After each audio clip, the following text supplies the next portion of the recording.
contrôle. Elle voulait expliquer, mais tout ce qu'elle ressentait à cet instant-là était une peur si profonde qu'elle la paralysait.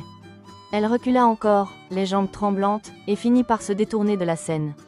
Sans un mot, sans un cri de protestation, elle se dirigea vers la porte. Chaque pas qu'elle faisait semblait un écho lointain de tout ce qu'elle avait perdu.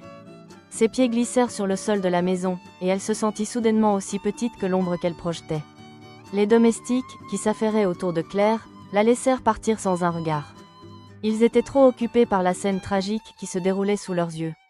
Léna ne savait pas si c'était la douleur qui la faisait se retirer ainsi ou la honte, mais elle s'éloigna lentement, son cœur battant à toute vitesse, son esprit noyé dans le tourbillon de ce qu'elle venait de provoquer.